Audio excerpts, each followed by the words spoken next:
Hello, is this working? I really hope so.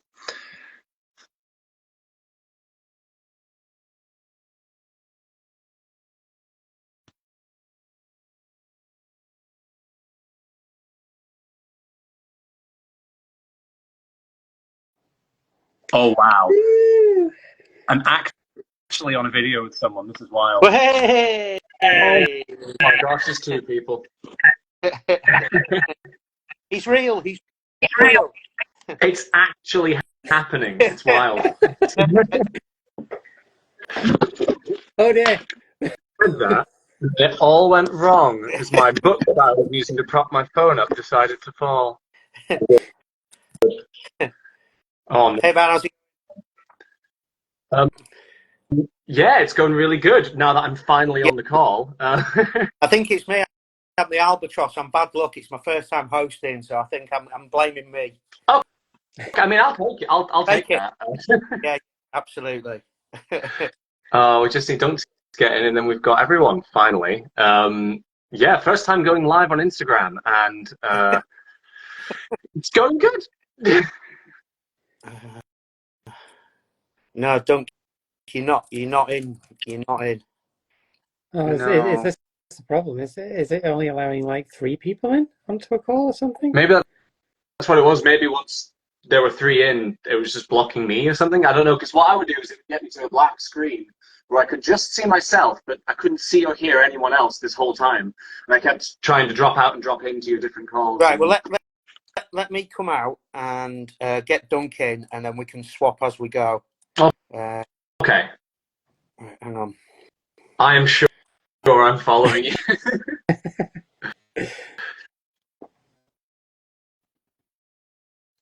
Oh, so great technology. I love it.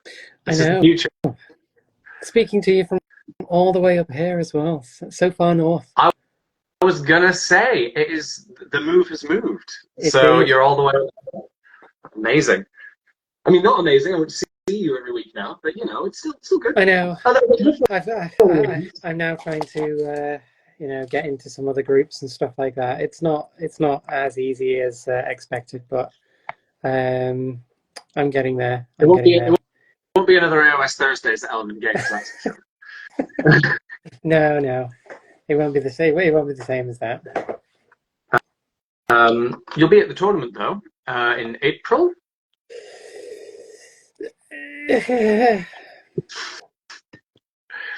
Maybe. Maybe. It honestly depends on funds and stuff at the minute because, things have happened, and things tend to. Yeah, as things tend to. But I'm trying to get in. I've barely. Dunk's just saying there. Can you see his request? Go and double check that. I will type it again. Yeah, that should be it. I say that should be it. With hesitation. That's another. Oh, thank God. Right. Okay. There seems to be a rule of 3. Only a party of 3 is allowed to proceed. Because we've had 4 people on before. You want to maybe see if Richter can join again? Yeah. I mean, if you no, I just tried to click to add anyone else, and a little message has flashed on my screen saying you can only have 3 co-hosts. Right. Interesting. That is. Oh, yeah. Unless Instagram have maybe changed the process, I don't know. That is random. It used to be 4. I don't know. So, Matt, thanks very much for joining. Eventually, the Inquisition here. We really do appreciate you giving up your Sunday and probably most of your Sunday evening trying to get on live here. So the way I run this is the way that me and Casey, obviously he can't be here this weekend because it's his wee boy's birthday. Happy birthday, wee man. And he's otherwise engaged. So we've managed to get in 2 super co-hosts who are also former guests on the Inquisition, the lovely SJ Paintswear, all the way from sunny Scotland, moved up to sunny Scotland, and from down south we have Mr. Miniature Infernal Miniatures yourself, Richard, who both have been on the Inquisition. So happy to have had them back on as co-hosts. It's a big thanks to them for coming on as well. So, Matt, what age were you when you first started doing miniature hobbying, and what was the first mini that you painted? First days I first started was 8 years old, and it was the second, third edition sort of transition of 40k. I got the Assault on Black Reach stuff with my brother, and then we then backtracked and got loads of the like Space Crusade orcs and Necrons and all that sort of stuff, and just started collecting any secondhand stuff that was going. I took the Space Marine half, and I think my brother had Dark Eldar. My mum had orcs, didn't play them, but she painted them. My first miniature was a really, really badly painted Space Marine. It was mostly an Ultramarine, but there was some Dark Angels green on the shoulder pads. The backpack was red. It was a chapter. Don't know which chapter, but it was one of them. And did you and your brother play much when you were younger then? We did, yeah. So we got really into small-scale skirmishes of it, which is probably my fondest memory of playing miniature war games younger. So White Dwarf had little, like they would always do, come out with their little mini games or their supplements or their different things. They had one called 40k in 40 minutes, and you'd have like 2 troop units, a HQ, maybe an elite choice, and you could only have 400 points, and it was designed to be a really fast-paced skirmish of 40k before Kill Team was ever a thing. And yeah, I just remember always getting wrecked by Necrons. Yeah. And obviously, I think obviously you still paint now. So, what would you say would be everybody I know, including myself, like I'm just new back into Warhammer, starts with Citadel, and unless you're Richard, who gets free paints from Green Stuff World, what brand have you found yourself using more these days compared to? Are you still quite faithful to the Citadel brand? Just Citadel. It's just yeah, I mean, contrast paints these days, because ease and time and whole armies. I've got a 3D printing situation been going on for the past year, and ever since that opened up all of the armies, it's now just meant that I got time to paint as much in my old-fashioned sort of layers, dry brushing, highlights, edge highlights, that sort of thing. Now it's just contrast paints, like slap chop contrast paints. Play the game. Which is a shame, because I do really, really enjoy taking time to focus on an individual miniature, which when I've been painting at my own Elements of Power miniatures, I've kind of been taking a lot more time individually to focus on them. So instead of, painting a whole squad of guys in a couple of days, it'll be a couple of days to paint like a single miniature. Okay. So like you mentioned earlier, like your mum had an army. So like, was it like a whole family deal when you were doing the gaming? It kind of was. My mum's always been quite like into art and things like that, and she none of us wanted the orcs. My brother went like Dark Eldar. Like as soon as that edition, the like second, third edition was happening, there was like Dark Eldar that came with one of the starter sets, and my brother went for that. Then immediately shifted to Necrons. I just stayed Space Marines all the way up until I myself then shifted to Necrons, Orcs, and Tau, which I've got now. So I've got 4 40k armies.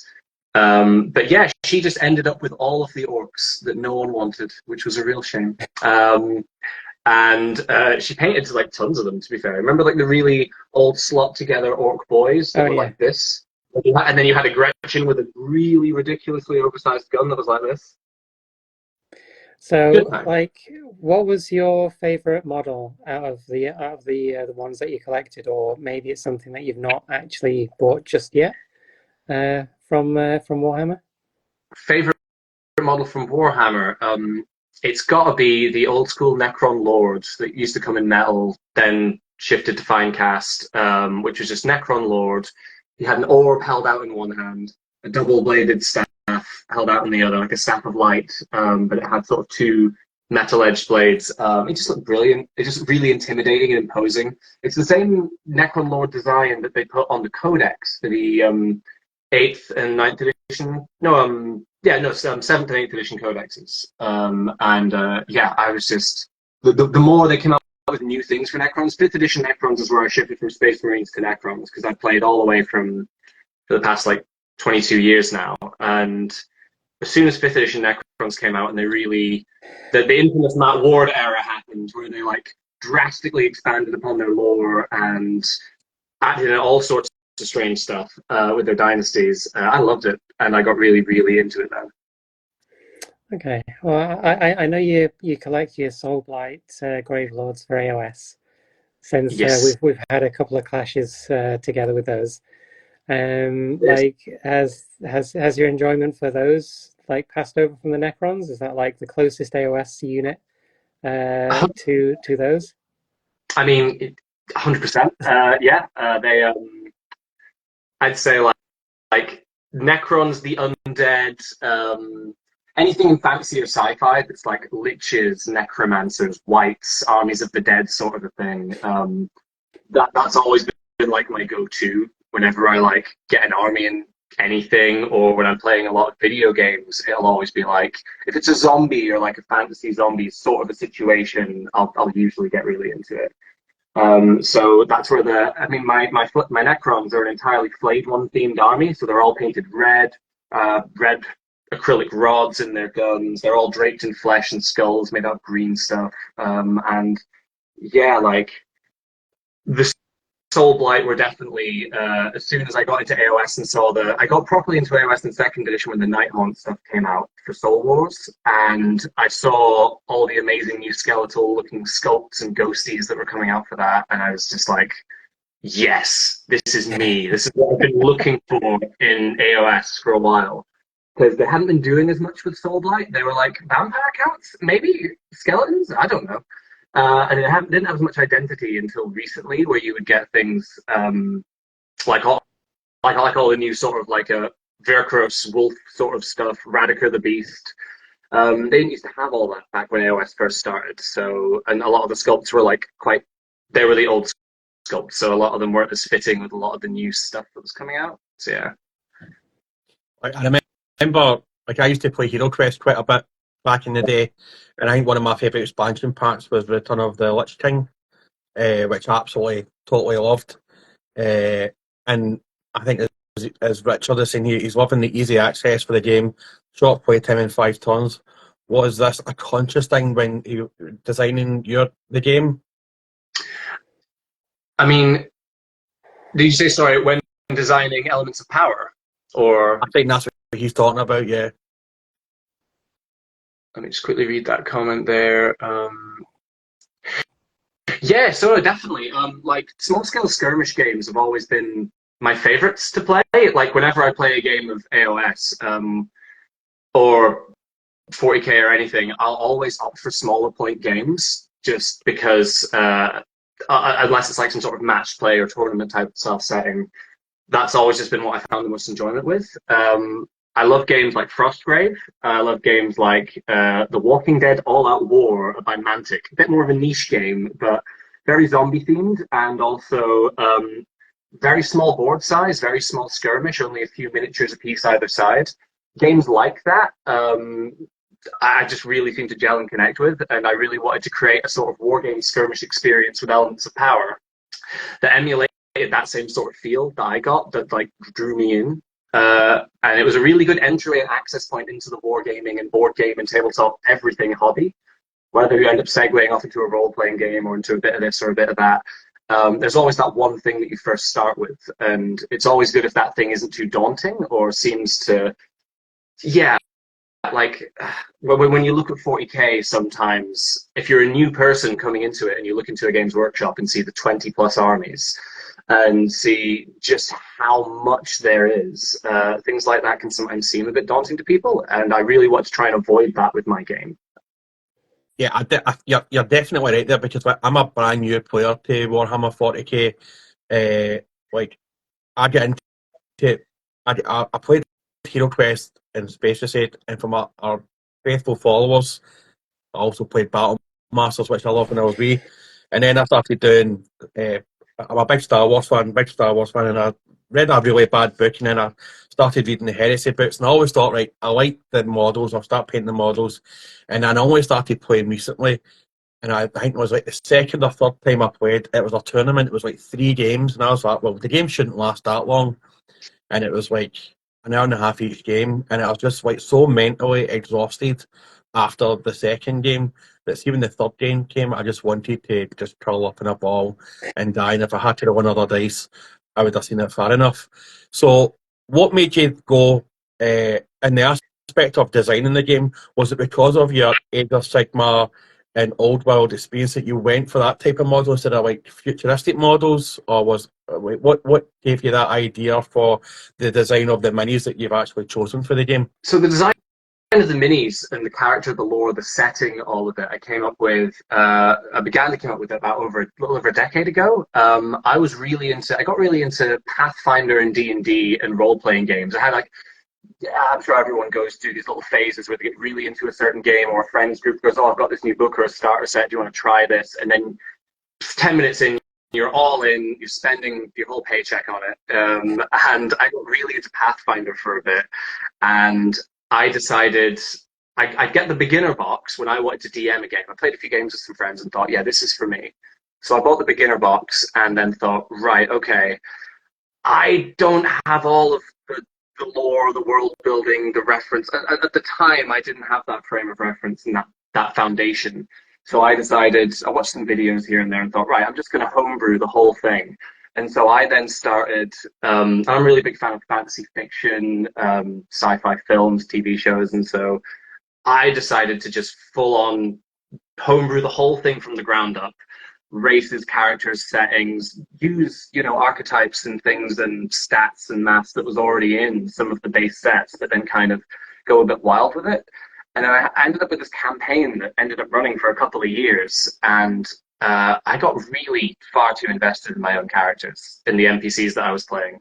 And a lot of my best and closest friends had a fantastic time playing it and were saying things to me like, this should be something, like all of the parts of this that aren't us just being jackasses should actually be something else. And so ever since then, I've taken the sort of key plot points, some of those key characters, those rivalries, those goals, and I've tried to form them into something else. And over the years, and my love for tabletop games that I've had my whole life, I've been trying to find a way to build upon that foundation of lore, characters, settings, those rivalries, those epic clashes, and trying to find a way to make them into a skirmish game that not just I would really want to play, but that would draw other people into the hobby. Yeah.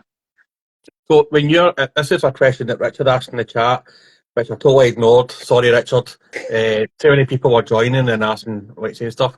Do you create all the minis yourself and the bosses that's in the game? Yeah, so every hero that's in the game, I've come up with conceptually. I've drawn sketches of over the years. I've drawn I dug this out. That's like the very first world map I drew of the actual the living realm that the game is set in, and that's now completely changed into artwork that you see, which is beautiful. So there's 2 different artists that have actually worked on the project over the past year to really bring it to life, because this past year is where I've really actually injected not just some serious commitment of time, but also a serious commitment of actual money into it. So it's not just my drawings and some sketchbooks and some ideas that I've got in various documents all over the place on my laptop. And so all the characters I came up with, but then as well as the 2 artists for all of the drawings and the artwork, there's a fantastic sculptor named Ricardo who has actually been on board the project, who's worked on other miniatures games, who creates these fantastic industry standard sculpts that are, along with manufacturer specifications in regards to injection molding and printing and manufacturing. I mean, there you go. Just look at him go. Look at Osric. He's beautiful. But he sculpted every single miniature for it, along with my direction and using all of the official artwork that was produced first for reference. And obviously, you said previously that you've been doing this for years. So how did you get in touch with like somebody like Ricardo, who like obviously he's not somebody that you would know personally, would it be, or is it somebody you've known So who I knows didn't know. somebody who knows somebody? Yeah, I didn't know any of the artists that have come on board for the project previously.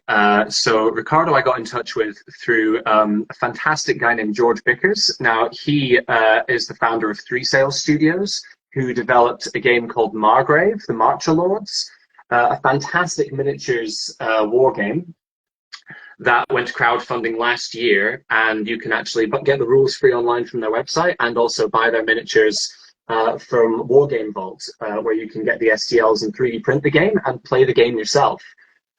So it's not something that went to a mass retail release this year, but it is something that is fully out in the world and playable. And it was at UKGE last year, I believe.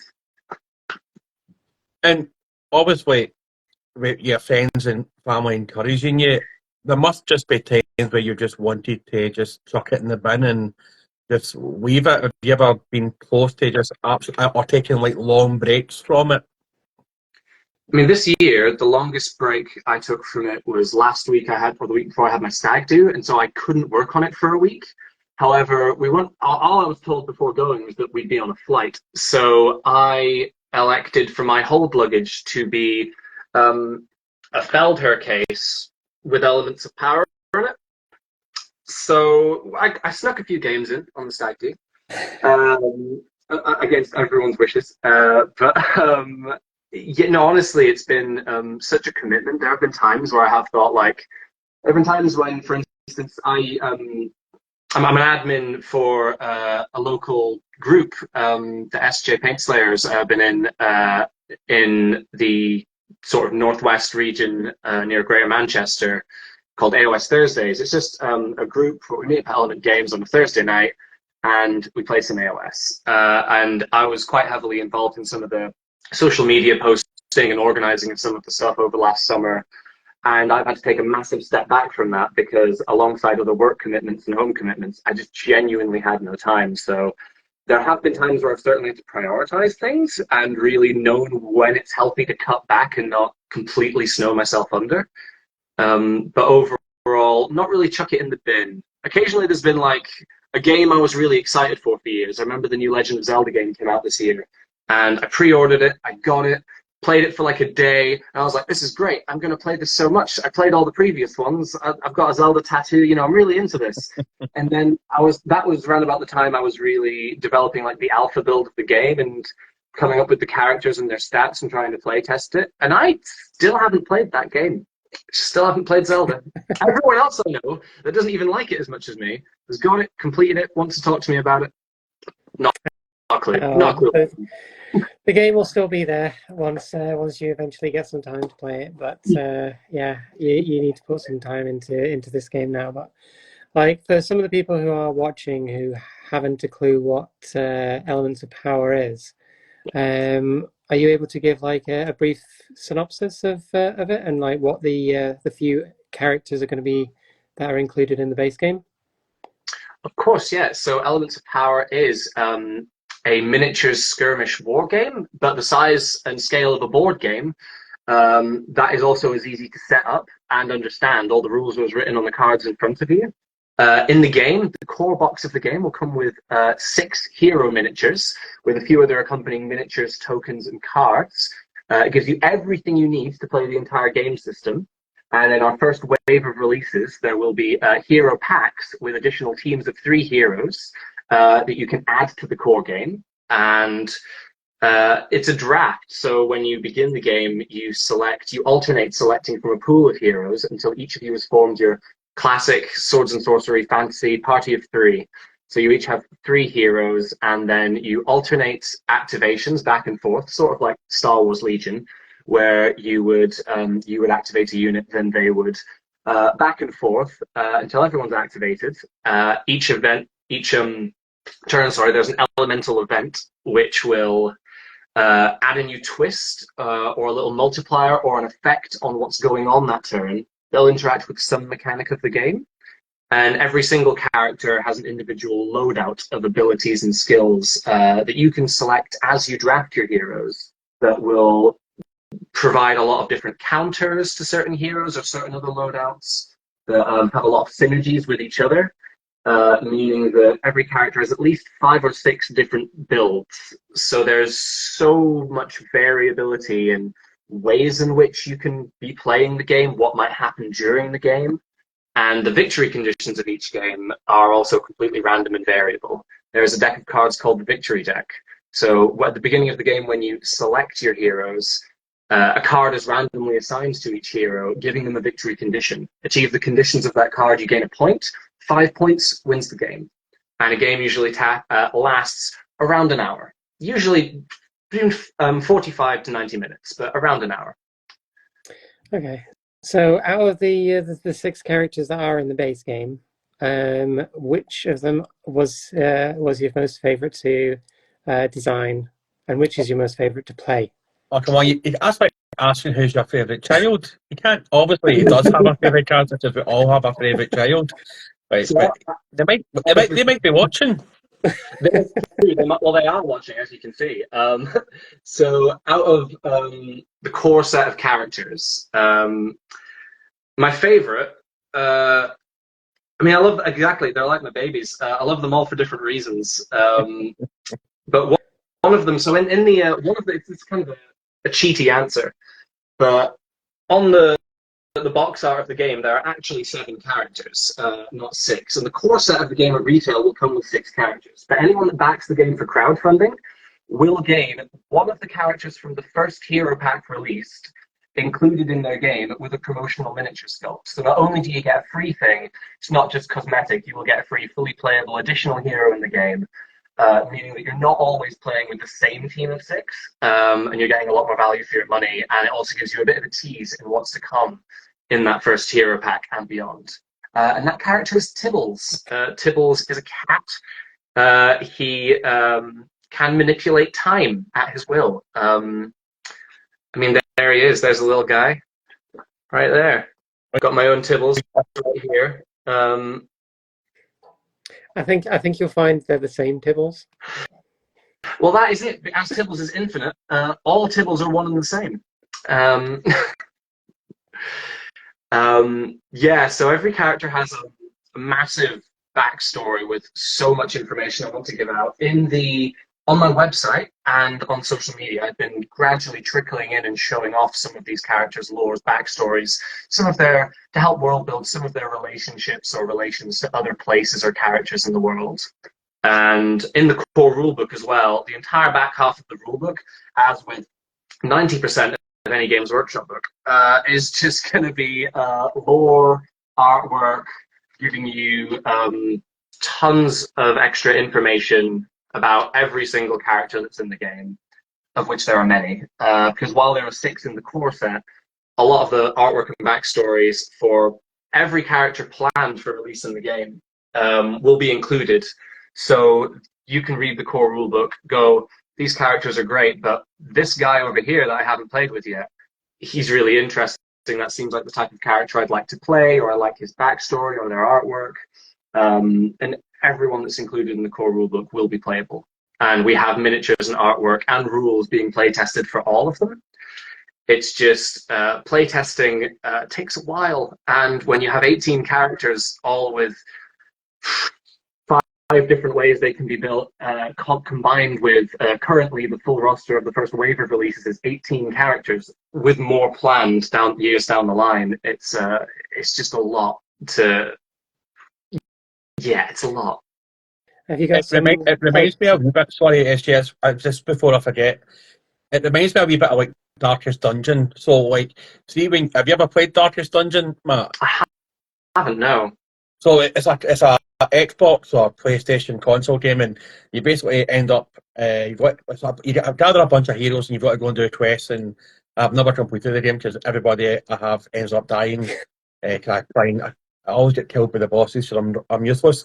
But if you put a team together, they have a unique wee heading above their names. If you've got like different characters all together, are you going to have something similar to that, like the classic or the rogues and all that sort of stuff, like special team names, so like different combinations of characters?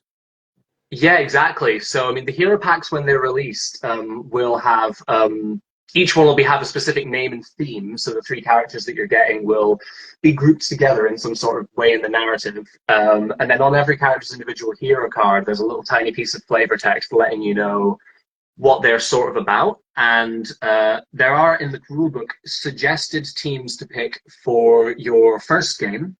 So if you're new to the type of hobby, or you're new to this type of game, or if you've never played a board game or Elements of Power before, there will be suggested builds or certain preset teams to play as for different play styles, depending on how you feel like you want to go. So that instead of just joining the game and having a big pile of characters, let's say you go to your friend's house, they've got the whole first wave, they've got 18 characters, you'd look at it and go, it's like going to a 40k beginner's game and they've got all 20 plus codexes with a variety of full 2k points lists all laid out on a row of tables, and you're just thinking, right, where do I begin? Instead of that, there are a preset set of lists, so you know exactly what type of thing you can just jump straight in with, pick those cards, pick those characters, and start playing straight away. So one of the things Inferno's mentioned is with the game itself, you've kind of got like boss characters in there, and he's asking if there's going to be various different bosses or endings to the games. Yes. So the initial core set of the game comes with the 6 characters. There's been a lot of deliberation with this over play testing and over manufacturing and how it's all going to work. The initial release, the very first product release, is that core set with your 6 characters.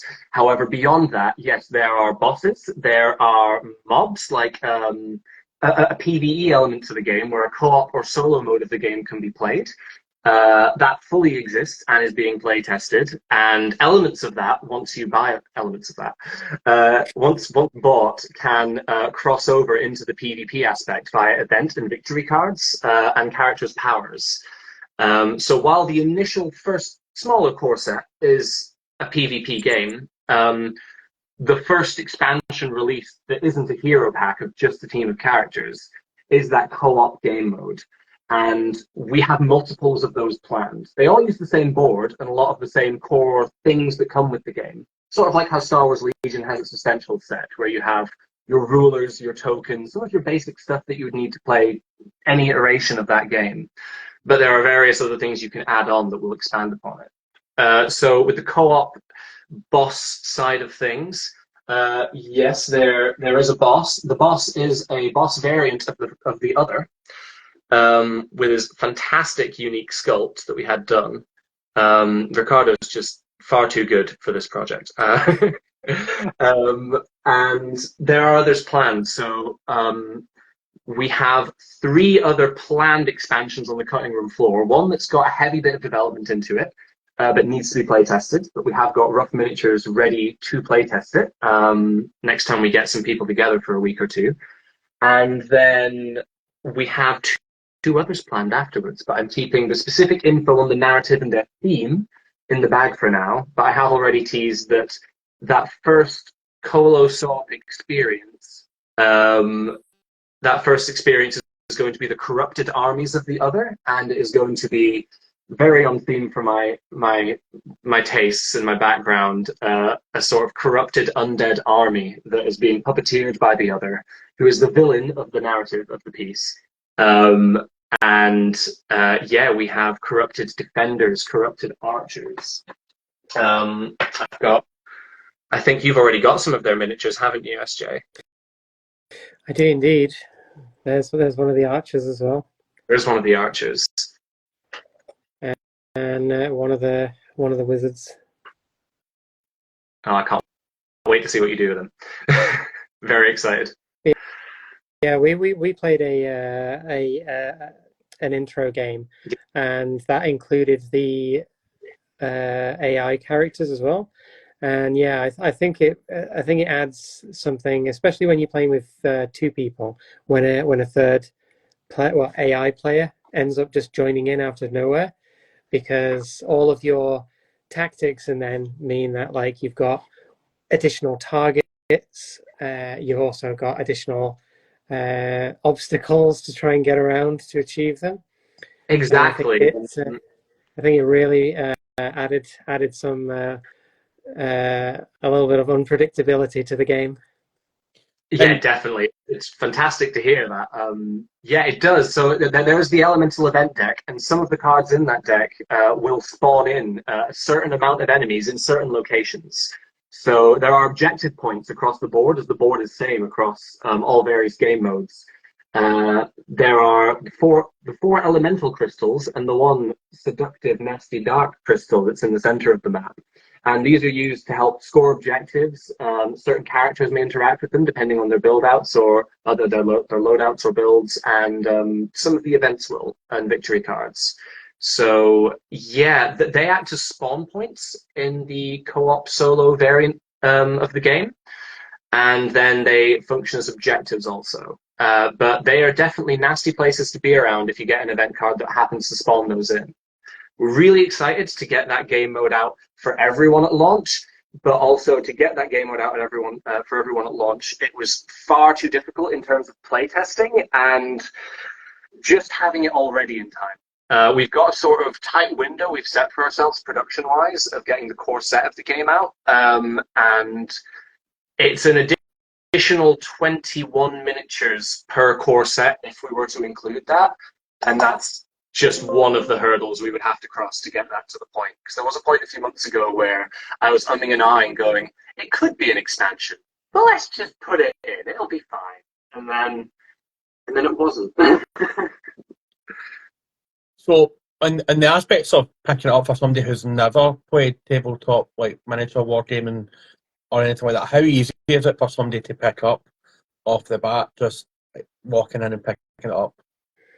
Very. So, I mean, the core rulebook, actual in terms of rules, this is a provisional one that we were using for earlier playtesting and taking to conventions, with some anatomy of rules and additional images and further explanations of certain things, what certain stats on cards mean, or displays of people moving or holding a ruler, moving a miniature across the board. The rulebook has grown slightly in size, but it is only 32 pages long in size, and that's including all of the actual backgrounds, artwork, etc.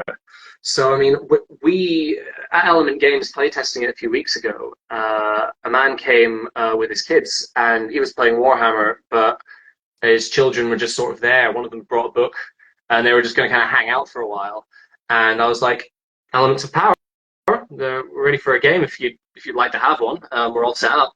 And they were able to hop over, take a few minutes to flick through the rule book, and then just jump straight in. Everything in the game on the cards is completely rules as written. There's no keywords in the rule book. There are key concepts, but it's not like Blast or something like in 40K where all of a sudden you need to refer back to the rulebook every 5 minutes to remember, wait a minute, what does that word in bold on that card in front of me mean? I now need to go back and sift through the rules to try and figure that out. I wanted to minimize as much rulebook sifting through and downtime in the game as possible. I really wanted it to stay fast-paced, responsive. I wanted a reactive game that you take a turn with a single over the course of a game turn when you have your activations of your heroes back and forth alternating. You activate one of your heroes, and then as soon as you've done what you're doing, within a few minutes, your opponent responds. And it's very reactive, it's very fast-paced, and everything that you will do or that happens is written out in front of you in cards. So every individual character's loadout isn't a list of war gear that is in various sections of 2 or 3 different rule books. It's instead, you simply have a deck of cards. Those are the individual powers, and they're worth points. That's as much list building as exists in the game. When you draft a hero, every hero across the board has 4 points to spend. Cards are worth a different number of points, 1 to 4. You choose that loadout. Within the space of 30 seconds, you're done. So all of the list building and all of that sort of looking through rules and figuring out what you want to be doing, it doesn't happen as you're playing the game, trying new things out. You'll have already had a quick look at that and understood what you would be doing with them and have a basic understanding as you start. And any character's power cards are only a few sentences long. at max. So there's nothing in there that should really bog down and make the game suffer for its own rules, which is something I really want to avoid. As I like, obviously we've got Warpgate Studios who's just popped in. Like, man, how you doing? We've got SJ on here, and obviously I know Simon as well. How and I see that you've also sent out many minis to other different painters as well. Yeah. How blown away have you been seeing the variety of different paint jobs and finished products of the models that you've seen? How amazing is that to see? Dream come true. I mean, it's amazing. I got a couple sent back recently from Age of Boomer minis, and just some of we've gone for really vibrant, really colorful, larger than life designs for these characters. And to see some of these come back and look as fantastic as they do in different bright and colorful ways that I hadn't originally pictured in the artwork. It's like in Smash Brothers when you select a character and then you cycle through the different color schemes and you see like a purple Yoshi and you're like, oh, it's amazing. It's that level of outrageous. Because when I've been painting these, obviously I wanted to match the artworks, my ideas for the characters and designs. So I've been very sort of stuck in my ways in the amount of, I've got a limited amount of time to paint these characters because I'm obviously focusing on so many other aspects of production to try and get this to where it needs to be this year. So I'll paint one or two of each miniature and move on to the next because I've only got so much time in the week to do that. But when I've been seeing some of the paint jobs come back, there's just your average 40k painter. There's Millie Paints, Velvet Plum the Space Marine, Age of Boomer minis, some of these amazing people here on Instagram that have been sharing some of their paint jobs of some of the miniatures here. I've just knocked my socks off. And like you said, the variety. Millie Paints had Osric with like floating on a lily pad, which I did not add in as a base. That was like a basing choice that I loved. I was like, oh, he's floating on water because he's a frog. Like, no one's ever attempted to do that with that mini before. Velvet Plum put him on like this like large, overgrown, mossy looking piece of wood. And yeah, just like totally different. Tom Malt, who's an amazing painter, who's won a fair few painting challenges and competitions and trophies at Element Games for some of the tournaments he's been to. He painted a few of our minis up as well that I posted. And yeah, just like he was attempting to go quite accurate to some of the character art that I've been posting. And again, some of it just blows me away. It's all of it is out of leagues of what I would be able to do.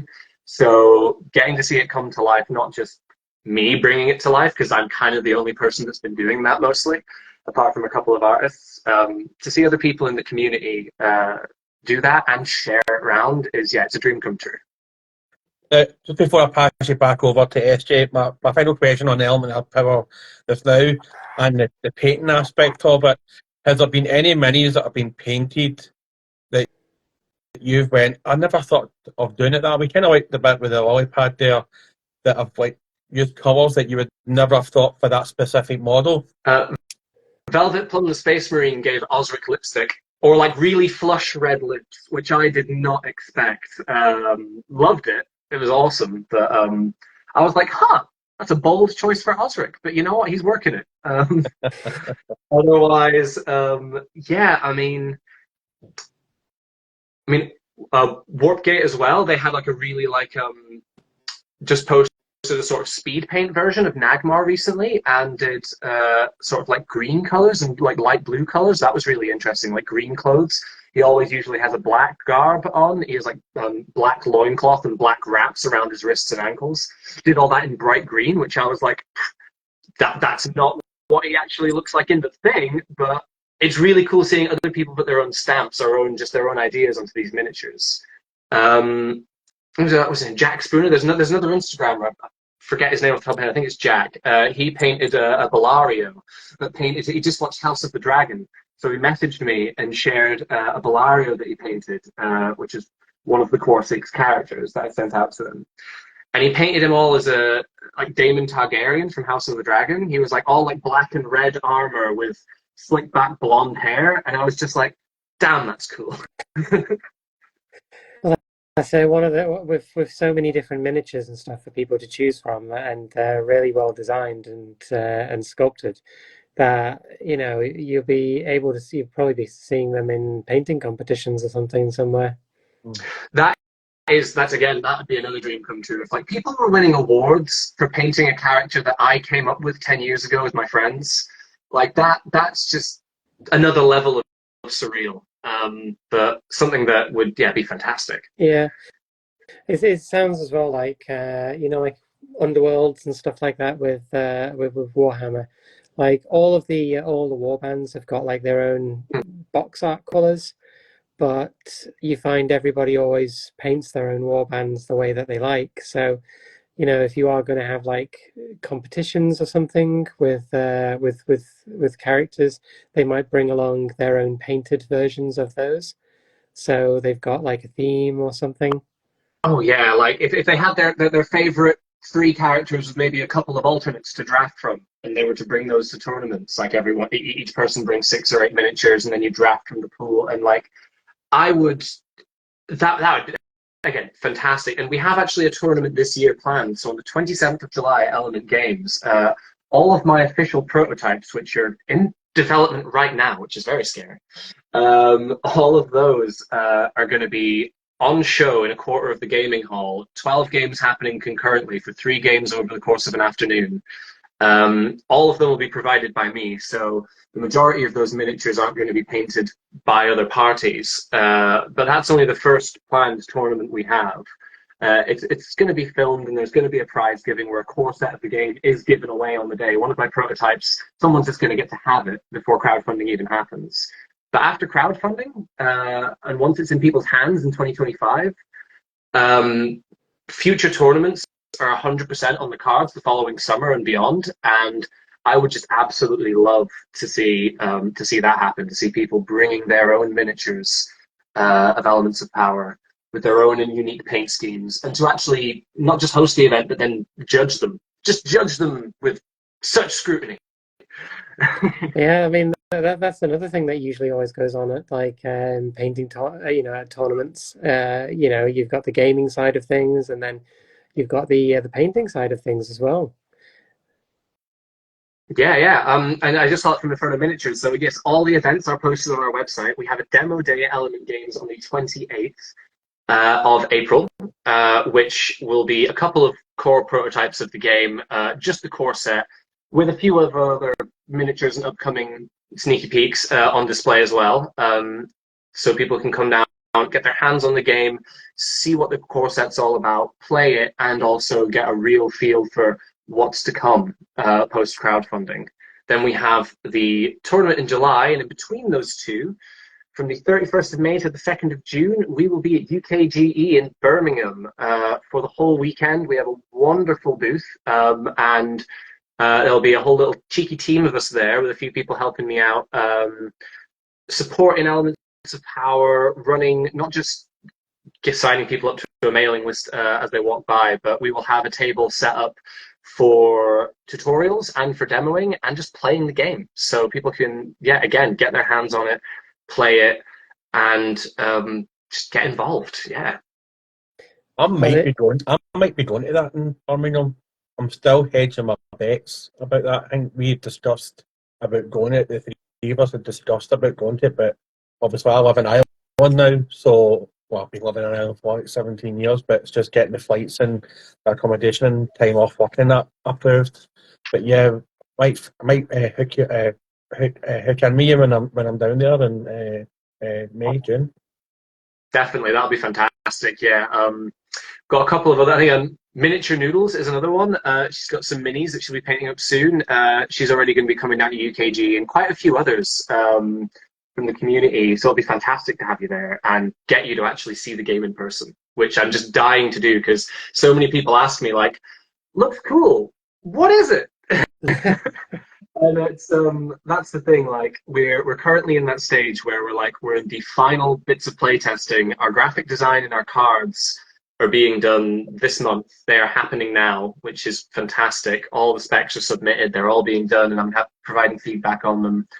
We're getting that sorted. April is when we're going to have our official prototypes commissioned and in hand. And I'm really waiting until then to do any big reveals because I've We're in talks with a few people to do some bat reps to get some reviews done from third parties, so that people in the world can actually not just hear me babble on about it and list off the blurb from the core rulebook, but they can actually really walk people through it, describe it, unbox it, so people really know what they're actually looking at and buying into.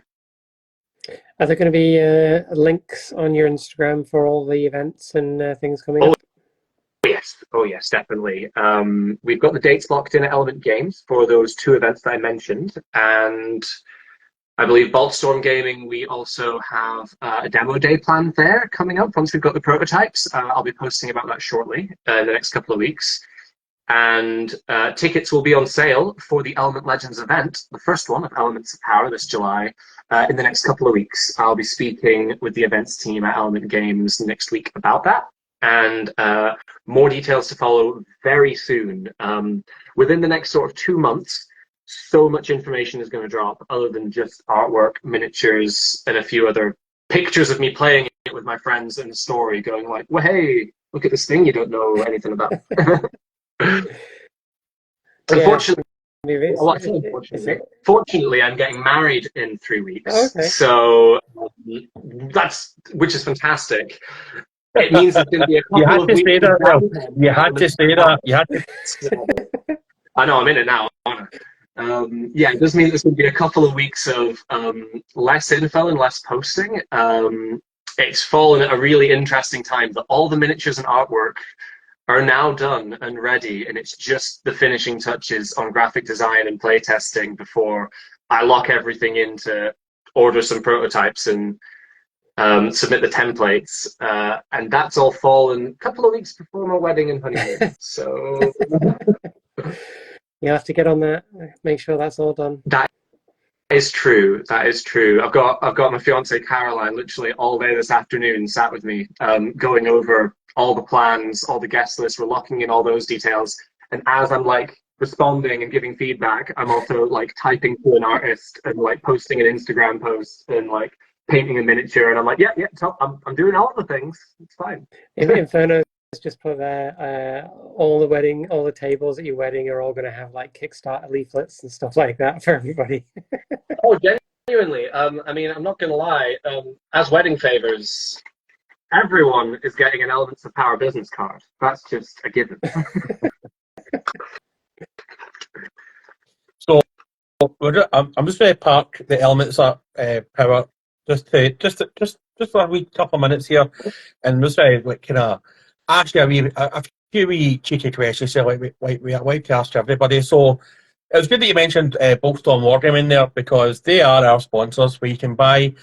Well, I actually thought Leek was a made-up town until fairly recently. It turns out it does exist. But if you're looking for any wars or bolts or even the occasional storm, then head down to Leek, go to Boltstorm Wargaming, and Goon will give you a 0% discount on everything in the store if you say Duncan.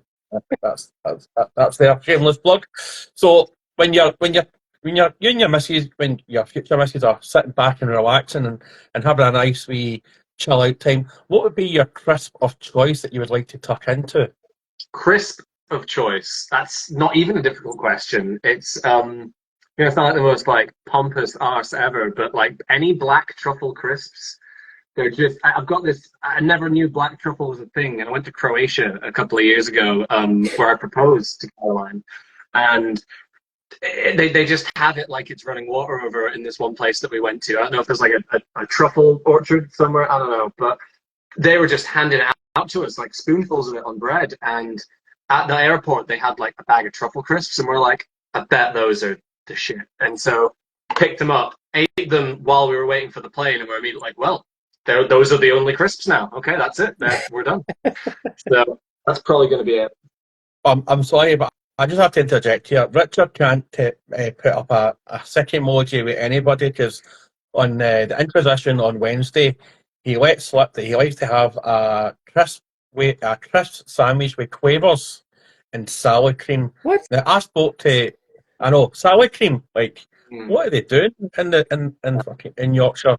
I spoke to quite a wide variety of people in the last few days, basically my friends and my wife, and we've all agreed that salad cream on quavers in a piece is just a war crime. So I'm sorry Yeah. that Salad cream doesn't belong anywhere near sandwiches.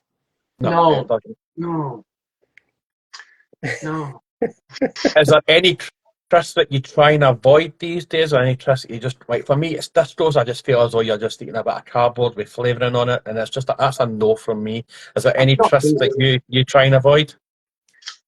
I don't know. To be honest, I don't like avoiding crisps. I think like there are a lot of different good crisps, but picking a bad crisp is difficult. But Disco's is up there. I'd say.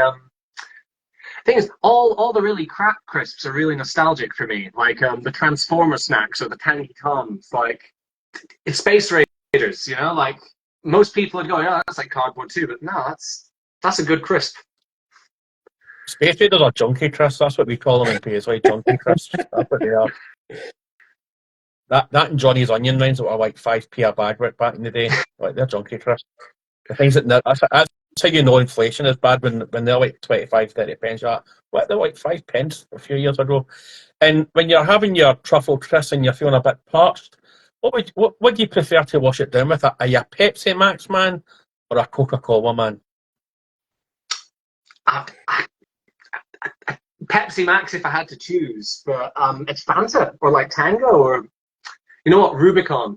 Rubicon's any flavor, but I'm a really fruity flavor kind of guy. That's kind of where I stand with any juice of any kind. It was basically just to gauge if you're a Pepsi or a Coca-Cola guy, to be honest with you. Like, I love Tango as well, and obviously being from Scotland, Iron Brew all the way. Do you know what I mean? Has to be a glass bottle. Do you know what I mean? But, yeah. So, how does your going on to your good lady wife to be? How do you find the balance with her and the hobby? Like, it must be really tough juggling full-time job, try to get your wedding done and dusted, and trying to get this out. How patient is your missus with you? Almost too patient. It's almost suspicious how patient she is. No, she's fantastic. I mean, from the get-go, when she needed a lot of patience at the beginning. From the get-go, when she met me, I was like, at the time, I'd lived in Scotland most of my life, and I was like living in a caravan, unemployed, vegan, and when I first met up with her, there were so many things that might have seemed like off. She needed a lot of patience to go out with me, and like she first time she came to the caravan here at the bottom of the field at the farm where I live, and she came and visited me in there, and it was just filled with Necrons, and it was just like, and she was just like, as if you couldn't be weirder. She walked in, and I had like green stuff that looked like flesh, and I had like skeletons stuck to the green stuff on. I've got literally the thing I'm describing is this monolith covered in flesh and goo that I still never got around to finishing. And like I had my whole army laid out because I was like taking it to the Macclesfield Games Workshop at the time, which is near where I live. And she was just like, what's going on? So she knew what she was getting herself in for. So when I said, will you marry me? She was like, she knew the baggage. She was aware of the baggage. She knew it was liftable. You know, the suitcase might have a dodgy wheel or two, but you can get it up some stairs. It'll be fine.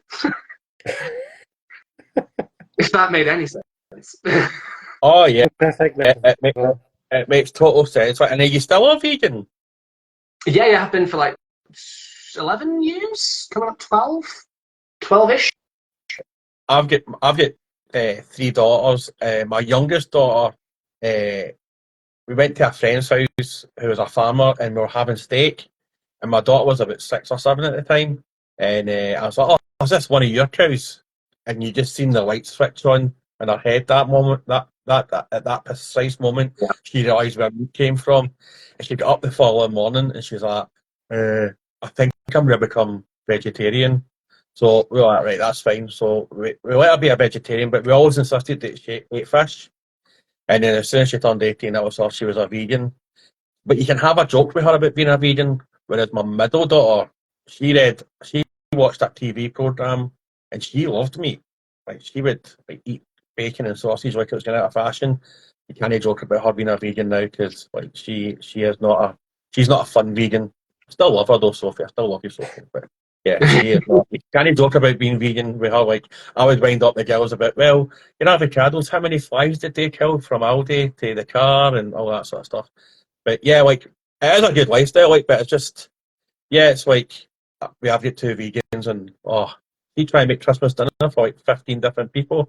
Mental, like there's any meeting that you have to check ingredients for everything because there's so much ingredients you don't realise may have like pork gelatin or even like different sweets and crisps. Like they can eat cheese and onion crisps, but they can't eat salt and vinegar crisps for some reason.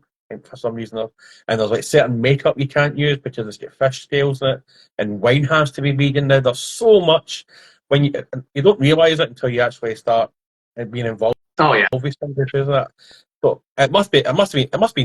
Is your missus a vegan? Or does she still? No. She eats all the meat, all of it. Everything I don't eat, she compensates for. So it's a good balance. What made you a vegan? What put you onto the vegan lifestyle then?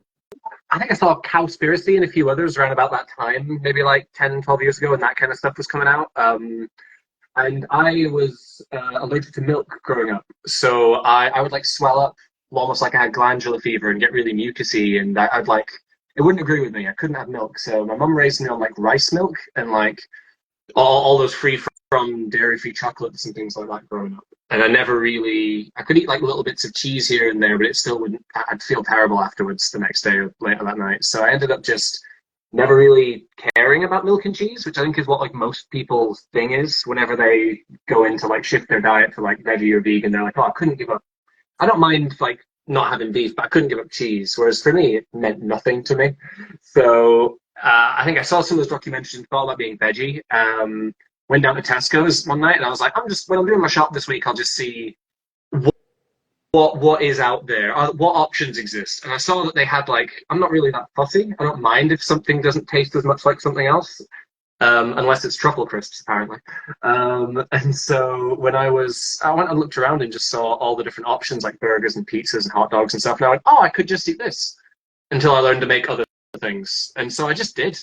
And it was, whenever people ask me like, it's so difficult, I find it, I'm just so annoying to them because I've just never had that problem. I've just always as soon as doing it, I never really looked back, and it's never been an issue apart from one time a year ago at Easter when the sister-in-law, she put out a cheese platter, told me that's the vegan cheese, was mistaken, hadn't eaten cheese in over a decade, and have a certain, not just like allergy, but now like a guaranteed lactose intolerance from not having had any lactose for over a decade.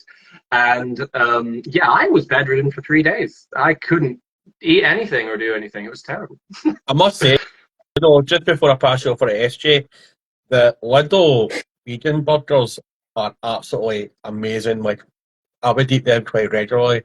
And the Aldi sausage rolls, the vegan sausage rolls are absolutely delicious as well. Aldi stuff amazing. Aldi stuff again, suspiciously amazing. You taste it and go like, how has Aldi gotten it this right? But like at the time there weren't that many options, and then now in the years since, it's become more of a thing. I think that was kind of the kickoff of that trend starting to happen and show up in more. Well, my phone just decided to fall over again, so I'm going to hold it up now so I don't accidentally break my phone. But yeah, so it's never been an issue for me. That's cool. Like I kind of like the fact that veganism, that type of stuff is a bit more widespread in like the supermarkets and stuff like that, because when I had to lose a bit of weight, put it all back on now, there was so many different options and having to eat like full fat meat and stuff like that. No, definitely. It's all improved so much over the past few years that it's just gradually become easier and easier the longer I've went on, because all those different types of options just kept getting more plentiful. So we've got discussion here of a truffle pig. I'm seeing so much talk about a truffle pig, and I'm like glancing down, and I'm wondering like, which part of it have I missed for this to make sense? I think Richard wants you to have an elements of power miniature truffle pig mini made. Oh, See, that's the dangerous thing of like having a sculptor on a project, and I can just like draw a sketch and take it to an artist, take it to a sculptor, and it becomes real, and people have it, because that's very possible with expanded content down the line. well, but you know what he's going to have to do then after he's made a like a truffle pig mini. He's going to have to make a haggis. Then it'll be a haggis. That one, where does it end? It can only run certain ways around the board. don't know. See, I'm already getting ideas, because mechanically that happens when you all these characters started from a narrative perspective, and then I thought about how they would behave and how the game would interact with them based on who they were as a character. So whenever like I'm discussing future content in the game, just with friends or people that are close to the project that have been playtesting it and been coming up with ideas, or I've been sharing ideas about characters, and they go, "Oh, what about a character that could do this?" And then I start to think, "Oh yeah, okay." And then you do just start to think about those game mechanics and how they would interact with a different aspect of the game. And a Sylvaneth pig, I mean, ooh, that's like a pro. Oh no, see the ideas. I'll be up all night. That's what'll happen. I mean, it's one of the ways how Warlock came to be. So one of the only characters that I didn't come up with initially, that I didn't develop aesthetically before putting in, was the character Warlock. So Element Games Northwest Gaming Center's mascot, truffle cards. Element Games Northwest Gaming Center's mascot is Warlock. They have Warlock's bar there. There's a picture of a character that Rupert and some others designed that work there, of a blue-robed wizard holding a purple pint of frothing something. And they didn't really put too much else into it other than that in regards to their marketing of it. Occasionally have a poster of him holding a hot chocolate when they're serving hot drinks over the winter. But as it became the sort of Element Games was the spiritual home of the game, because that's where it was being play tested, and a lot of the people that were involved with it were regulars there. As I was chatting with the staff one day, they were like, "Wouldn't it be amazing if Warlock was in the game?" And this was back when I only had maybe just over a dozen characters. I was thinking, what if he wasn't in the game? And so that night I stayed up till like 3 a.m. writing rules, and just like I was on Hero Forge making up a mock-up of a miniature I could 3D print just so I could play test it. And then I spent the next week playtesting just the Warlock character in different combinations with other characters to figure out how it would work. And then the following week, I showed up, and Rupert, the manager of the gaming center, I just went up to him and I was like, "Hey, Rupert, remember our conversation last week?" And then I rolled out like printed out cards for him to be used in the game. I was like, "Would you like to come and play with your character?" And now he's genuinely an actual character in the game, like 6 months on from that conversation and that happening. With their blessing, of course. As legally was needed, but no, which is fantastic. And he was probably the only character that I didn't originally come up with the design for. However, his lore and backstory is, luckily, they were cool with what I did with it, but I managed to fit him into the world as a character very well. So with so saying that, how you had like inspired characters and stuff, say in the future, would there be you've seen them with like Zombicide and a few other games like that, there are like characters specifically designed by like certain comic artists or something. Would you consider like a community-led like warband or something? I mean, I'm very open to that. We have other ideas on the cutting room floor, definitely, for things in that vein. Things like putting your own stamp of your own hero that you created into the game, which is kind of as much as I can say on that front. But there are definitely opportunities for that, and that there's a framework for that does exist. It just needs to actually be made and tested. But there's definitely a foundation there that could work for such a setting. And there are, like I said, it's the base 18 characters in the first wave are made. They have been play tested a lot. A lot of them still need a bit more tweaking before they're finally ready, which is why we're launching with just the core set first, and then shortly after, blocks of 3 characters in each hero pack over the first year of our 6 months to a year of our release schedule next year. But beyond that, there are other characters. There are other expansions that add other co-op elements, other enemies. And there's already nearly a dozen other characters that have mechanics and rules that exist but aren't fully tested yet. Excellent. Sounds really good. Thank you. Yeah. Is there any characters that you wish you could have had better rules for and you've had to drop them? Yes. So originally, there were 20 characters in the first wave of releases. My original wild ambitions for the game, maybe 6 months plus ago, when I was first really getting it out there and playtesting it in public, it was more of like an open beta. I was actually going out and doing open playtesting element. I used Hero Forge to design all the prototype miniatures I was using for playtesting before Ricardo fully came on board, and actually before I found him and came to settle on him as the artist for the project.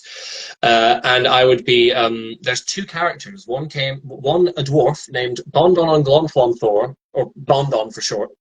And then there was Venus.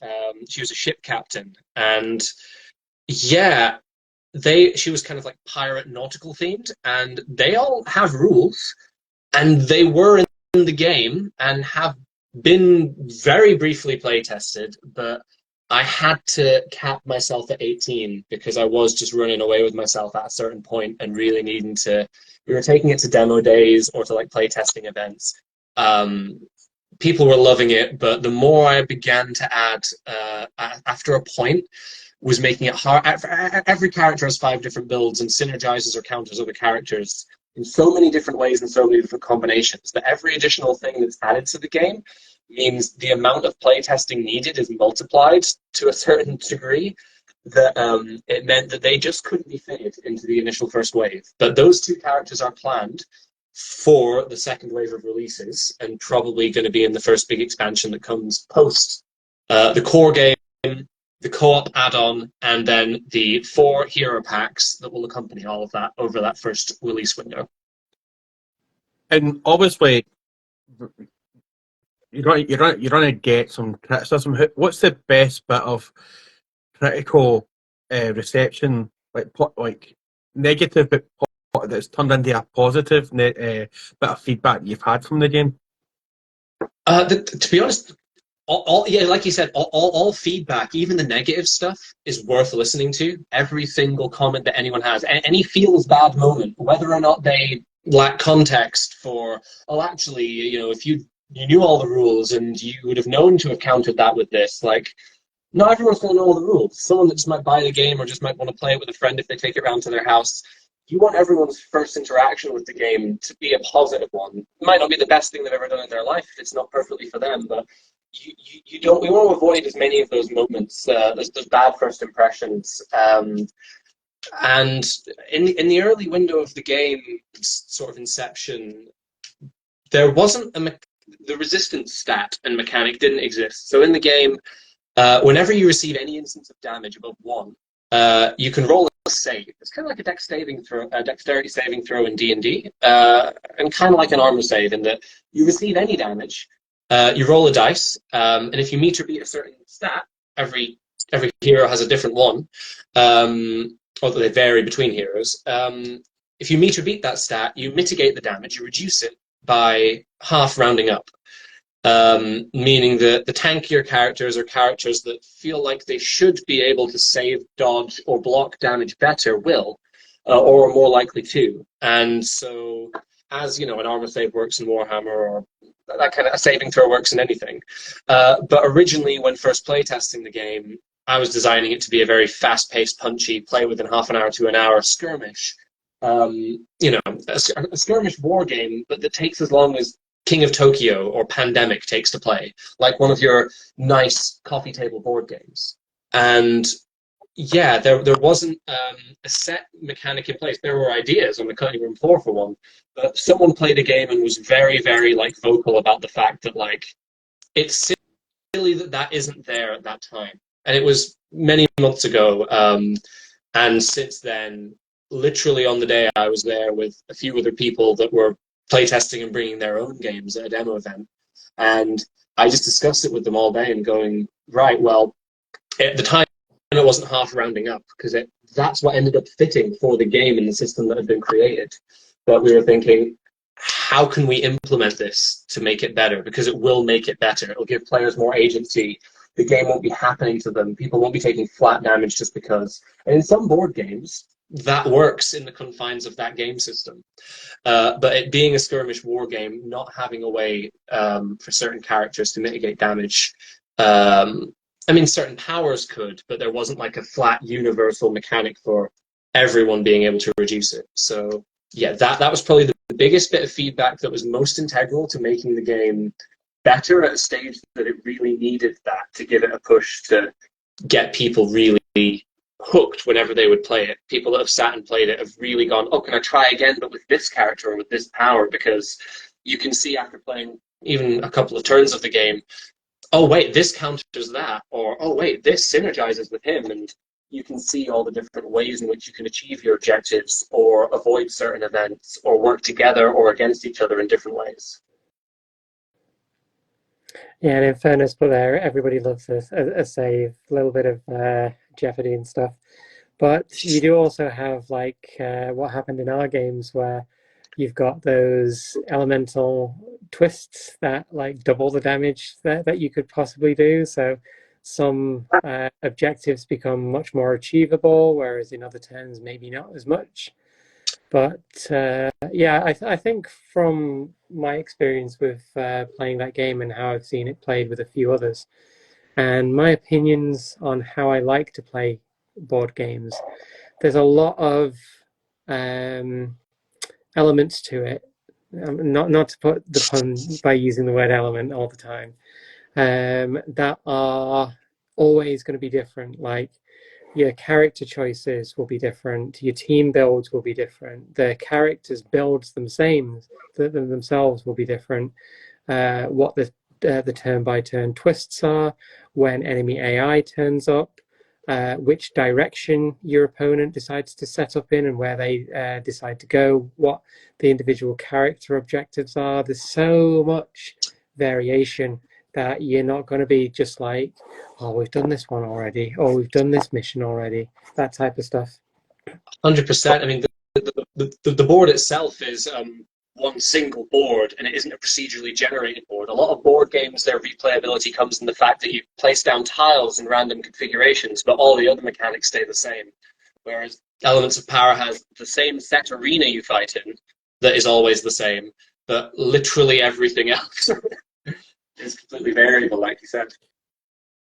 So when you're not designing the game and you're not painting minis or thinking up new characters or eating truffle crisps, what do you like to do in your own downtime? Nature photography is a big one. I've got like a separate Instagram channel which exists where I just post pictures of animals. I live out in the countryside, so I like to go on walks. I was out walking for about an hour today, and I saw 2 deer and a siskin. So yeah, just it's nice to clear your head and also go on your notes, turn on the microphone, and just talk at your phone when you do have ideas randomly, because that's kind of one of my best ways to jot down ideas as I'm going. I just sort of talk and just talk and talk and talk, and then later when I'm in bed or just sat down eating dinner or something or having a coffee, sift through it all and figure out what actually makes sense in regards to rules and whatnot. But yeah, probably animals and nature. I've always been a big nature lover, always been into just wildlife in general. I like once a year I go out with like family and friends to Centre Parks. For them, it's like, hey, we can all get together at a cheap place. And for me, it's, I'm going to leave you all behind and walk off into the forest with my camera. Yeah, I suppose living up near Aberdeen, right, there's so much beautiful scenery up there. Like I did the Royal Guard up in Ballater back in 2000, and I ended up doing like galley stalking, and Yeah. Richard will try and get you a truffle pig hero, and we'll negotiate the percentage. Okay, we'll work it out later on. I need to give the. Does he want 20% of my company and a truffle pig here? Like, I'm wondering what the deal is here. This is a Dragon's Den Inferno. You're bringing nothing to this party. You come up with an idea. Well, I grew up myself in Aberdeenshire, so I can relate to that's again. I lived in the countryside, up in the Banff and Buchan area, and just wandering around fields my entire childhood cemented the fact that when moving back to England, I was all like, a garden is needed, as much countryside as possible is needed. That's really where I like feel at home. I have lived in cities and in towns before, and it just wasn't really for me. Yeah, like I live in Donegal now, and I was out with we try and take our dogs out for a big walk at least once over the weekend. Yeah. Hopefully, we try and get them twice out, Saturday and Sunday. And we found a new route today. It was about 7K, and it was absolutely breathtaking scenery up in Donegal. It is like kind of, as I say, God's country up here. It's absolutely fantastic. So kind of when Richard put up the 10% there, I actually did have this question in mind to ask. So I'm a big fan of the Dragon's Den, surely because of the mentalness of it, how they try and rob people's companies off them, and then never actually invest. If you watch like after shows or follow-up shows, if you were to go on Dragon's Den and pitch your idea, what dragon do you think would get it, and who would you like to invest in your company if you watch Dragon's Den? If not, this is a totally pointless question. I've watched a lot of Dragon's Den, so I mean, I know that Duncan Bannatyne just wouldn't get it. He just wouldn't know what's going on. He just wouldn't. I remember one time he would be sitting there with the minis like this. When I'll get my brain right that I'm currently painting. He'd be sitting there like this. I just don't get it. Like, yep. And I'm a Scotsman putting on a Scottish accent going, I just don't get it. Like, plastic figures, like, I have to paint it and build it. Nah, I'm out. No, yeah, I'm out. I just don't get it. I wouldn't have a moment with him. Deborah, no, she's I don't know. I don't get a good feeling. Probably be Peter, wouldn't it? It would probably have to be Peter. He's probably the only one who would look at it and go, he's just young enough. I'd say just, but he's just young enough to look at it and go, this is a thing that people do. All of the rest of them are just, they'd look at it and be like, no, I don't understand what's even going on in front of me. Whereas I feel like Peter would see it and go, okay, this is a thing that exists. I have an inordinate amount of wealth. There's enough money to get funded on crowdfunding, and I'd just be like, you get a copy. And all of a sudden, the Dragon's Den expansion occurred. Oh, well, that's where we Ticker would be sitting here asking you how much one mini costs to produce, and then say, "Oh, I can get it cheaper than that."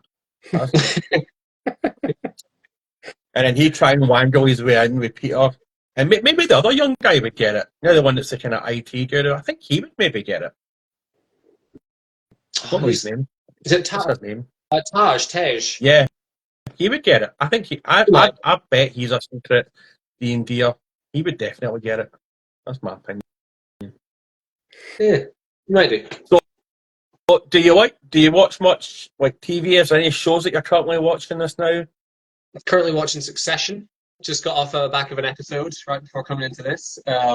Again, just a show about just rich people being awful.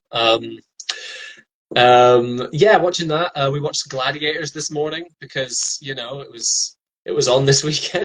Yeah. It's come back. It's all right. It's not as cheesy. It's not as cheesy as 90s Gladiators. Yeah.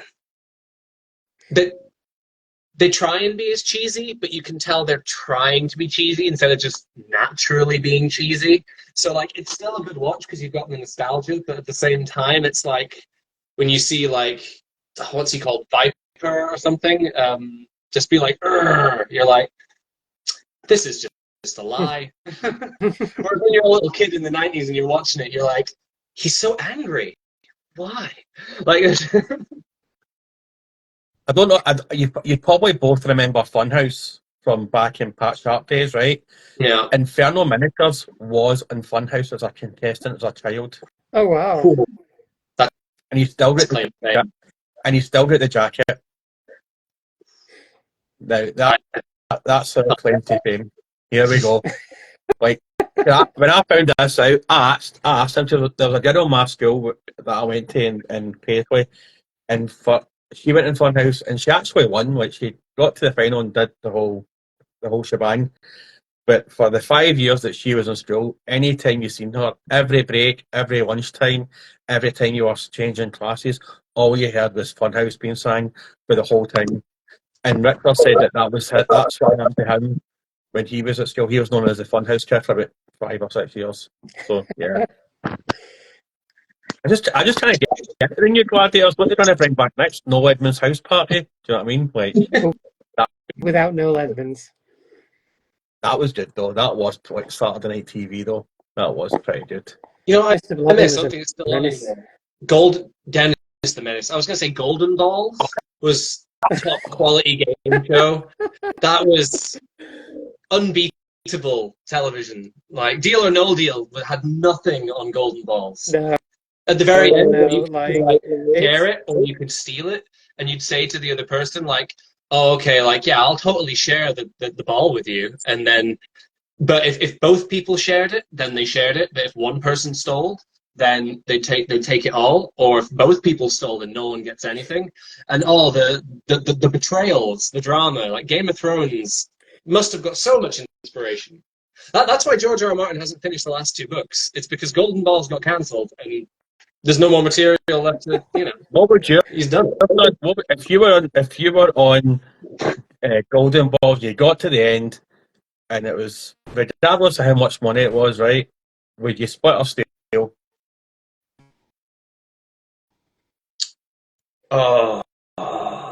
So what I would do is,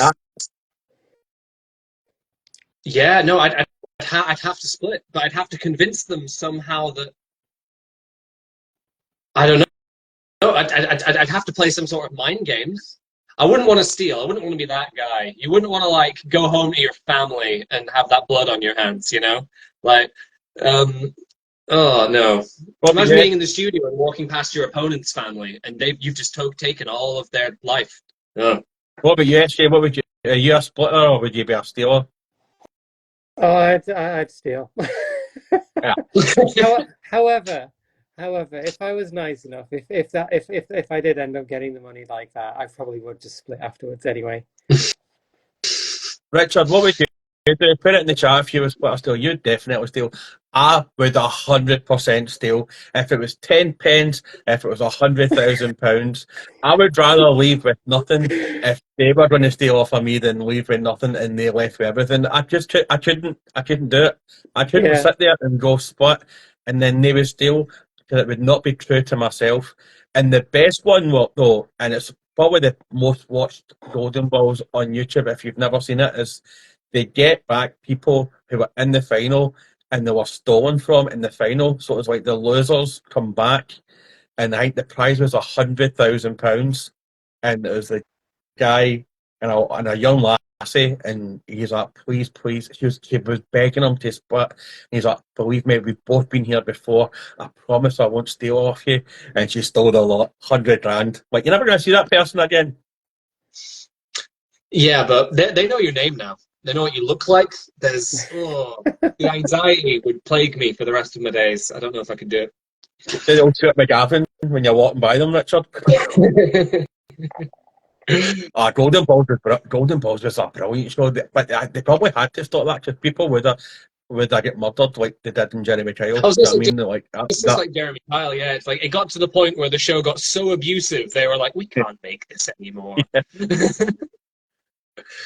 I was just like, especially, it was like you didn't want them to split. You wanted people to steal, like the bad person, and you wanted just to see that person's life be shattered over the sake of like 250 quid. It's Like, why oh, you guys, it's why anyone watches any reality TV. You don't watch it so that everyone in Gordon Ramsay's kitchen has a lovely time cooking. You watch it for the peril and the pain. I'm a sucker for reality TV.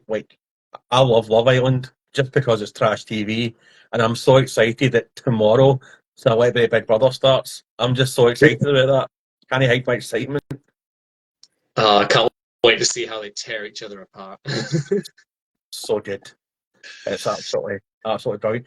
So, like, guys, I'm gonna have to chuck it there because my dogs need out again for some obscure reason. Even though we did a stupid walk today, my dogs are needing out.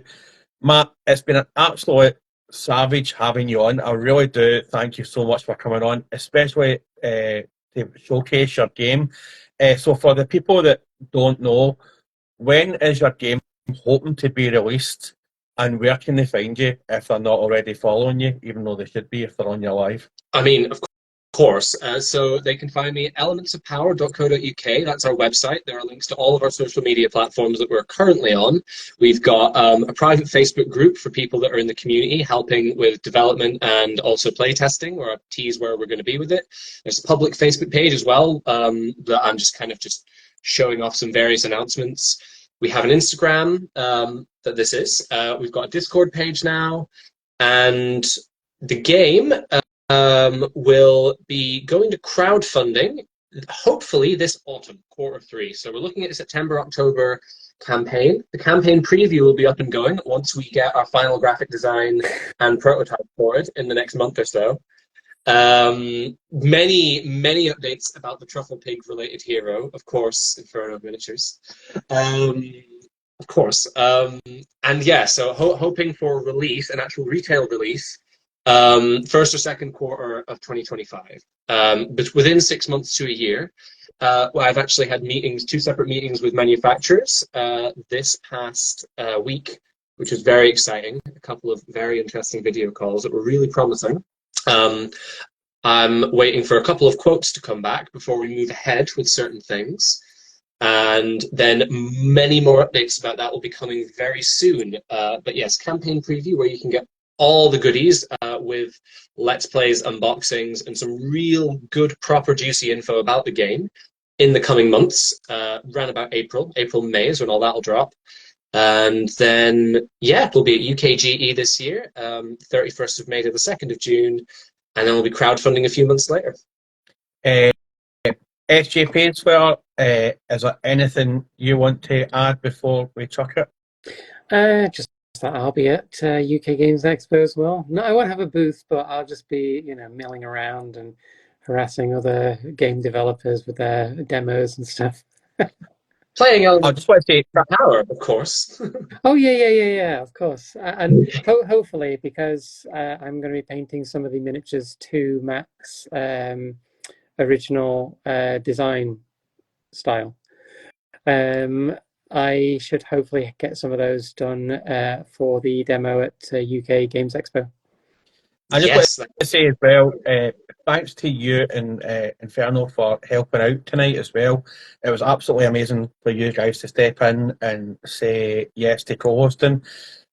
Matt, I'm going to throw out there, I'm going to want to have you back on at least another 2 or 3 times between this year and next year, just for updates, because like this is quite exciting to be watching in the background, and I really do want to have you back on if you're up for it and you're not too busy being in Dragon's Den and also making up Richard's Truffle Hero.